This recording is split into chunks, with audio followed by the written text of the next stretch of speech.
Hi friends welcome to संध्या कुट्टी channel இன்னைக்கு நம்ம संध्या कुट्टी चैनल மூலமா ஒரு சூப்பரான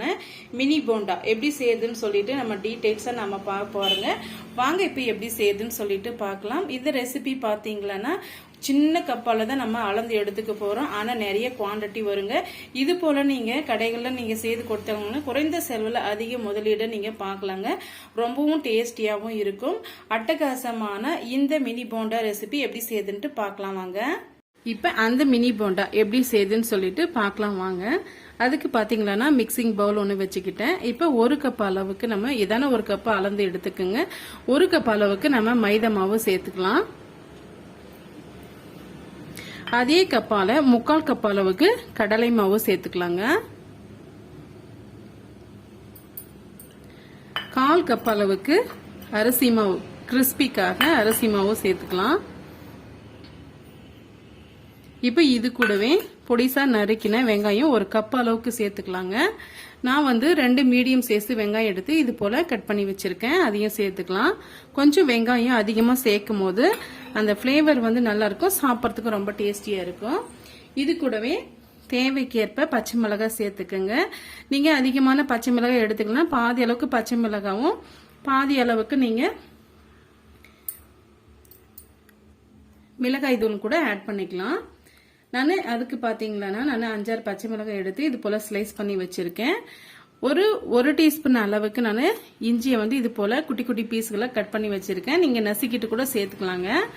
ஃபிளேவருக்காக கருவேப்பிலை கட் பண்ணி வச்சிருக்கேன் தேவையான அளவுக்கு கொத்தமல்லி இலையும் கட் பண்ணி வச்சிருக்கேன் 1/2 டீஸ்பூன் அளவுக்கு சீரகம் எடுத்து வச்சிருக்கேன் இப்ப இது எல்லாமே இதோட சேர்த்து விட்டுடலாம் சேர்த்துட்டு இது கூடவே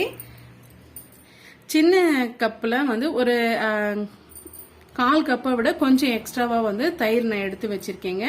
அதையும் சேர்த்து விட்டுக்கலாம் நல்லா சாஃப்டா வரணுன்றதுக்காக நம்ம தயிர் வந்து ஆட் பண்றோம் இப்ப தேவைக்கேற்ப வந்து நம்ம உப்பு சேர்த்துக்கலாங்க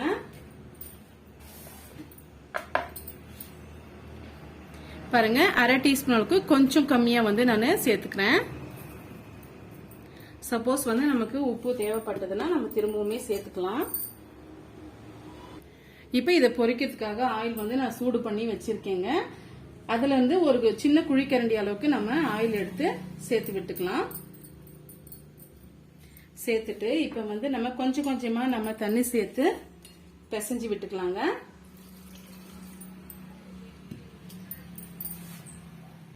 இது கூடவே 2 பிஞ்ச் அளவுக்கு ஆப்ப சோடா வந்து சேர்த்துக்கலாம் நல்லா சாஃப்டா வரதுக்காக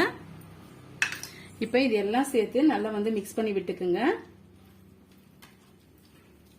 அதிகமான தண்ணி சேர்த்துட வேண்டாங்க கொஞ்சம் கொஞ்சமா நம்ம தண்ணி சேர்த்து பிசைஞ்சு எடுத்துக்கலாம் ரொம்ப அதிகமான தண்ணி இருந்தாலுமே நிறைய வந்து எண்ணெய் குடிக்கும் அதனால கொஞ்சம் கொஞ்சமா நம்ம தண்ணி சேர்த்து பிசைஞ்சு எடுத்துக்கலாம் பாருங்க இந்த பக்குவத்துக்கு நம்ம பிசைஞ்சு எடுத்துக்கணும் ரொம்பவே வந்து தண்ணி நம்ம சேர்த்துக்கூடாது இந்த அளவுக்கு இருக்கணுங்க இது கரெக்டா இருக்கும் இப்ப நம்ம எண்ணெயில போட்டு எடுத்துக்கலாம் பாருங்க இப்ப ஆயில் நல்லா சூடாயிட்டு வந்துடுச்சே இல்லைன்ட்டு செக் பண்ணி பாக்கிறதுக்காக கொஞ்சமா மாவு எடுத்து நம்ம விட்டு பார்க்கலாங்க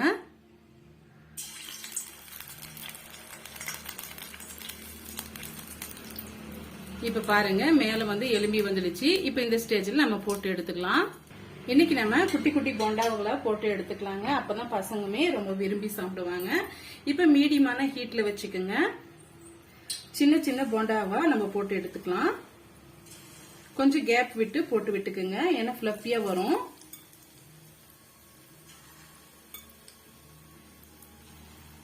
இதுக்கு நம்ம போண்டா பொறுத்த வரைக்கும் எப்பவுமே வந்து கரெக்டான ஷேப் வந்து கொடுக்க முடியாது அதனால நம்ம கைக்கு எந்த மாதிரி வந்து மாவு வருதோ அந்த மாதிரி நீங்க போட்டு எடுத்துக்குங்க பெரிய பெரிய சைஸா வந்து போடாம சின்ன சின்ன சைஸா நீங்க போட்டு கொடுத்தீங்களா பசங்க ரொம்பவே விரும்பியும் சாப்பிடுவாங்க மீடியமான ஹீட்லயே இருக்கட்டும் அப்பதான் வந்து நல்லா உள்ள இருக்கிற மாவு வெந்து வரும் இப்போ ஒரு 2 மினிட்ஸ் ஆயிட்டுங்க அதுக்குள்ள நம்ம திருப்பி விட்டுக்கலாம் இப்ப நம்ம திருப்பி விட்டுக்கலாங்க இது போல ஒரு குழிப்பினார ஸ்டிக் இருந்ததுன்னா நீங்க திருப்பி விட்டீங்களா ஈஸியா இருக்கும் இடையிடையே இது போல ஈவனா இது போல நீங்க மிக்ஸ் பண்ணி விட்டீங்கன்னா எல்லா சைடும் நல்லா வெந்து வருங்க. இது நல்லா வந்து ஒரு பிரவுன் கலருக்கு நல்லா சேஞ்ச் ஆயிட்டு வரட்டும். அதுக்கு பிறகு நம்ம எடுத்துக்கலாம். பாருங்க நல்லா வந்து ஒரு பிரவுன் கலருக்கு வந்தாச்சு. இப்ப நம்ம எண்ணெயெல்லாம் வடிகட்டிட்டு எடுத்துக்கலாங்க. இதுக்கு நீங்க சட்னி அந்த வகையான சட்னி எடுத்துக்கலாம். வெறும்னா சாப்பிடறதுக்குமே ரொம்பவே டேஸ்டியா இருக்கும். நல்லா இது போல வடிகட்டிட்டு இது கொஞ்சம் கூட எண்ணெயே குடிக்காதுங்க. நம்ம செய்யற மெத்தடோட கரெக்டா வந்து அதிகமான தண்ணி வந்து சேர்த்துறாதீங்க. அதிகமான தண்ணி சேர்ந்து கண்டிப்பா வந்து எண்ணெய் குடிக்கும். குறைவான அளவுக்கு நீங்க தண்ணி சேர்த்து இது போல மினி போண்டாவா நம்ம செய்து எடுத்துக்கலாங்க. இதே போல எல்லா பேட்சும் நம்ம போட்டு எடுத்துட்டு பிறகு பார்க்கலாம். பாருங்க எல்லா மினி போண்டாவும் நம்ம செய்து எடுத்துக்கிட்டோம். பார்க்கும் போதே பாருங்க எவ்வளவு குட்டி குட்டி பீஸுகளா இருக்குதுன்னு சொல்லிட்டு டேஸ்ட் வந்து பசங்களுக்கு இது போல நீங்க செய்து கொடுத்தீங்கன்னா ரொம்பவே விரும்பி சாப்பிடுவாங்க. அதுக்கு பாத்தீங்கன்னா நான் தேங்காய் சட்னி தான் அரைச்சி எடுத்து வச்சிருக்கேன். இதோட சேர்த்து சாப்பிடும் போது ரொம்பவே எம்மியா இருக்குங்க. கண்டிப்பா இந்த ரெசிபி வந்து உங்களுக்கு பிடிக்கும்னு நினைக்கிறேன். மேல கிறிஸ்பியாவும் உள்ள சாஃப்டாவும் இருக்கக்கூடிய இந்த மினி போண்டா ரெசிபி உங்களுக்கு பிடிக்கும்னு நினைக்கிறேன். பிடிச்சிருந்தா மறக்காம சந்திய குட்டி சேனலுக்கு சப்ஸ்கிரைப் பண்ணுங்க, லைக் பண்ணுங்க, ஃப்ரெண்ட்ஸ் அண்ட் ஃபேமிலியோட நிறைய ஷேர் பண்ணுங்க. இது போல சிம்பிளான ரெசிபிஸ் பார்க்க நம்ம சந்திய குட்டி சேனலை ஃபாலோ பண்ண மறந்துடாதீங்க. தேங்க்யூ.